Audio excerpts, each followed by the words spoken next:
रामलला की प्राण प्रतिष्ठा अयोध्या में होने वाली है। इसको लेकर पूरे देश में एक अलग उत्साह देखा जा रहा है। खुद प्रधानमंत्री मोदी के साथ साथ कई गणमान्य लोग उस दिन अयोध्या में राम मंदिर में मौजूद रहेंगे। पूरा देश चाहता है कि किसी भी तरीके से वो इस जन्मभूमि की यात्रा में, राम की जो यात्रा है उस यात्रा में अपना कोई भागीदारी दे, कोई सहयोग दे, या राम से जुड़ी कोई अपनी यादें जो हैं वो इस पल को ताजा करें। हमारे साथ ऐसे ही महेश जी हैं, महेश वैष्णव जी, जिन्होंने एक तस्वीर के जरिए राम की पूरी जीवनी उकेरी है और ये बताते हैं कि इनको शुरू से ही 1992 के समय से ही कार सेवा का शौक था, लेकिन ये जा नहीं पाए और तब से इनके दिल में कसक थी कि ये जो है इस तरीके से पेंटिंग बनाएंगे।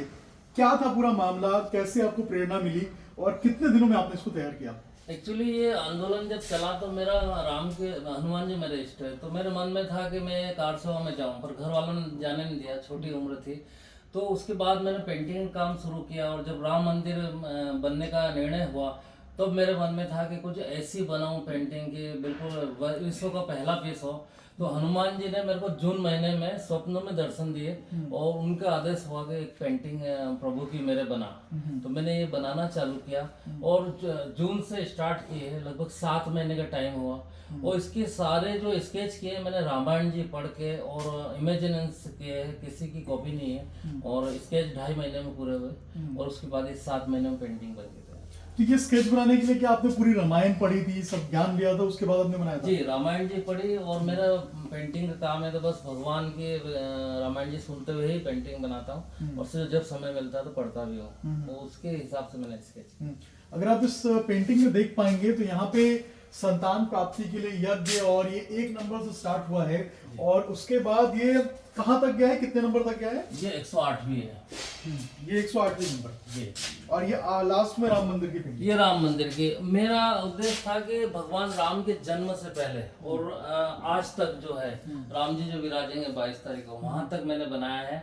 और जो राम मंदिर की तस्वीर जो पेंटिंग बनी है तो उसके पीछे मैंने एक सूरज बनाया है जो सनातन धर्म का एक नया सूर्योदय हुआ जो पूरे वर्ल्ड को रोशन करेगा, क्योंकि भगवान श्री राम सभी के हैं। अगर आप इस पेंटिंग में देख भी पाएंगे तो यहाँ पे ये 109वें नंबर की पेंटिंग है और यहाँ पे जो भव्य राम मंदिर बना है उस राम मंदिर की तस्वीर जो है वो आपको उकेरी हुई नजर आएगी। इसके साथ साथ पीछे एक सूर्य भी जो है वो आपको नजर आएगा, सूर्योदय होता नजर आएगा और सनातन धर्म के नए युग की जो है एक तरीके से कहें कि ये शुरुआत है। जी जी। है ना? और ये जरा पेंटिंग के बारे में बताइए, कितने पेंटिंग है, कहाँ से आपने इसको बनाया है? ये 108 पेंटिंग है। हाँ। ये फर्स्ट में संतान प्राप्ति के लिए यज्ञ दशरथ जी अत्रि मुनि के साथ कराते हैं। हाँ। ये जन्म हुआ, बाल लीला, ताड़कावध, अहिल्या उद्धार और इस तरह से परशुराम जी और लक्ष्मण का संवाद, वन गमन और ये निषाद राज से मिलना, केवट का नदी पार कराना, तो सारे स्केच मैंने सोच के ये सारे किए हैं। बिल्कुल, अगर आप देख पाएंगे तो यहाँ पे भरत मिलाप भी है, भरत जी राम जी की खड़ाऊ मांगते हैं वो भी है। इसके साथ साथ नीचे अगर देखेंगे तो रावण ने जटायु के जो पंख काटे थे ये भी आपको नजर आएगा। लक्ष्मण जी का सुग्रीव जी के ऊपर जो क्रोध आया था जब सुग्रीव जी बीच में जो है वो राम जी की पूरी यात्रा में थोड़े से भटक गए थे, वहां भी आपको नजर आएगा। इसके अलावा माता सीता को विराट रूप जो महाबली हनुमान दिखाते हैं वो भी नजर आएगा। जो हनुमान जी ने अशोक वाटिका को तहस नहस किया था वो भी है। लक्ष्मण ने मेघनाथ का जो वध किया था वो भी आपको नीचे नजर आएगा। मेघनाथ और रावण का जो संवाद था वो भी है। इसके अगर आप देखेंगे तो जिस तरीके से भरत जी जो है वो हनुमान जी को जब वो लेके जा रहे थे पूरे पर्वत संजीवन बूटी, उस वक्त जो तीर मारा था वो भी आपको नजर आएगा।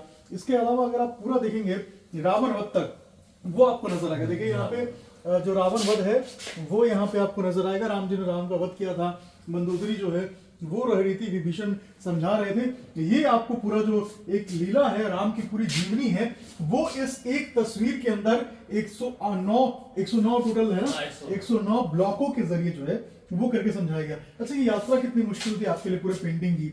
सबसे पहले आपने क्या किया, स्केच बनाया था, कैसे किया? सबसे पहले तो कॉटन का प्लाई के ऊपर कॉटन का कपड़ा चिपकाया, फिर खंड बनाए सारे और फिर एक एक स्केच किया और सभी का वीडियो बनाया। हर स्केच का वीडियो है जो लाइव मैंने बनाया और उसके बाद में कई बार एक ही स्केच को 4 बार बिगाड़ा के मन में नहीं आया। तो जब तक मुझे राम को के नजर नहीं आएंगे उसमें पेंटिंग में, वो लीला उस टाइम वो कर रहे हैं वो लीला नजर नहीं आई, तब तक मैंने स्केच को फाइनल नहीं किया है। और फिर उसके बाद में ये गाय के गोबर से निर्मित कलर से मैंने पेंटिंग का काम किया है, क्योंकि गाय हमारे पवित्र होता है सनातन धर्म में, तो इसलिए।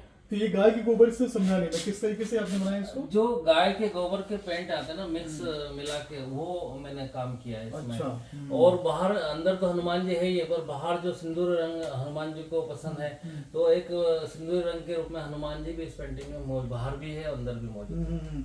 देखिए हनुमान हमेशा राम के साथ होते हैं, और यही यहाँ भी दिखाया गया है। जो सिंदूर रूपी बाहर का जो पूरा एक फ्रेम बनाया गया है, ये फ्रेम भी अगर आप देखेंगे तो उसी तरीके से ये सिंदूर रंग का बनाया गया है, और लकड़ी का ये फ्रेम है, और 109 चित्रों के जरिए यहाँ पे राम की पूरी जो जीवनी है उसको दिखाया गया है। और बीच में अगर आप देखेंगे यहाँ पे, तो राम, सीता, इसके साथ साथ लक्ष्मण, भरत और सारे जितने लोग हैं, गणेश जी हैं, इसके साथ साथ शिव जी हैं, और तमाम जो लोग हैं, ब्रह्मा जी हैं, विष्णु हैं, ये सारे आपको नजर आएंगे बीच में। और जब राम का राज तिलक हो रहा था उस वक्त ये सारे लोग मौजूद थे, ये भी आपको यहाँ पे नजर आएगा। और हनुमान नीचे बैठे हुए हैं, तो बहुत खूबसूरती से पूरे जो 109 ब्लॉकों में पूरी राम की जो यात्रा है, राम की जो जीवनी है, वो यहाँ पे दिखाया गया है। अब इस पेंटिंग को लेकर आपकी कुछ उम्मीद है, कुछ सपना है कि अब इस पेंटिंग को लगाया जाना चाहिए, क्या होना चाहिए? सबसे पहले तो मैं ये बताना चाहूँगा कि जो पेंटिंग में मैंने बहुत सरल तरीके से नीचे टाइटल भी दे रखा है, जो कि आज के यूथ को एकदम समझ में आया है। जो भगवान के प्रति ज्ञान कम है, तो पेंटिंग के जरिए सनातन धर्म का प्रचार भी एक है। इसके बाद मैंने संकल्प लिया था कि ये पेंटिंग मोदी जी को दूँ और राम मंदिर में मेरी पेंटिंग लगे, और इस कला को जो मैं जानता हूँ इसको मैं जन जन तक पहुँचाना चाहता हूँ। वो मैं ये पेंटिंग सिखाता भी हूँ, गरीब बच्चे और लेडीज वगैरह है तो उनको जाके सिखाता हूँ। इसमें भी अगर सरकार को योगदान दे तो मेरे लिए बहुत बढ़िया रहेगा। बिल्कुल। और ये चाहते हैं कि जो राम जन्मभूमि अभी वहाँ पे मंदिर बना है, भव्य राम मंदिर बना है रामलला का, वहाँ पे ये पेंटिंग लगे, लोग आए, देखें राम की जो पूरी यात्रा है वो एक तस्वीर के जरिए समझने की कोशिश करें। और बहुत शानदार तरीके से इन्होंने एक पूरे फ्रेम के अंदर पूरी राम की जो यात्रा है, राम की जो जीवन की यात्रा है, उसको यहाँ पे उकेड़ा है, राम के जन्म से लेकर राम के राज तिलक तक। और बहुत खूबसूरत पेंटिंग है। सपना यही है कि ये प्रधानमंत्री मोदी को ये पेंटिंग दे पाए, और उसके बाद ये जो पेंटिंग है वो राम मंदिर के अंदर लगे, लोग आके इसे देखें और सनातन धर्म के बारे में जाने, राम के बारे में जाने, और उसके बाद ये जो पेंटिंग है वो हर लोगों तक पहुंच पाए। अभिषेक राज, टाइम्स ऑफ भारत, दिल्ली। ठीक है।